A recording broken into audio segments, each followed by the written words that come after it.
लेकिन जो आप लोगों का काम है उसी काम पर अब आते हैं आखिरी में। दाया पैर आगे कीजिए, तलवार पर रखिए, और आप तीनों ही लगभग महायुति को एज बता रहे हैं। महायुति के लिए लैंडस्लाइड या टक्कर, मतलब कर ही दीजिए प्रेडिक्शन, वैसे भी दुश्मन बने ही हुए हैं तो क्या दिक्कत है, खत्म कीजिए।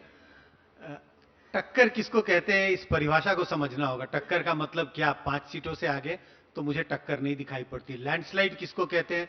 227 में 200 सीटें जीतना, मुझे लगता है ऐसी स्थिति भी नहीं है, कहीं बीच बीच का मामला दिखता है। प्रदीप जी। जो संजय जी ने कहा मैं उससे बिल्कुल सहमत हूं, मेरा भी आकलन वही है, आगे तो है बट कितना आगे है ये समय बताएगा। इस बात पे ऊपर हूं मैं। रहा तक आप, मैं सबको यही कहता हूं कि ये एग्जिट पोल या ये सब क्यों करते हैं पोल प्रोडिक्शन। आंकड़े तो जो है वो रिजल्ट के दिन सबको पता पड़ जाएंगे, लेकिन क्या पता नहीं पड़ेगा कि जिसने भी जिसको वोट किया है वो क्यों किया है, क्या मुद्दे रहे, और जिसने भी जिसको वोट किया उसने क्यों और कैसे किया। और इन मुद्दों के आधार पे जो भी नई गवर्नमेंट आने वाली है उसके सामने एक अच्छा खासा आंकड़ा रहता है अगले 5 साल गवर्नेंस करने के लिए। लोगों की एक्सपेक्टेशन उनके सामने हम प्रस्तुत करते हैं। ये इस नजरिए से यदि आप चुनाव को देखें, और हम एग्जिट पोल ही करते हैं इसलिए, ओपिनियन पोल हम करते ही नहीं है, तो हमारे सामने वो धर्म संकट नहीं है। अच्छा, जो लोग घुसाते हैं वो पीछे से कहते हैं कि नहीं हमारा भी सर्वे कर दो।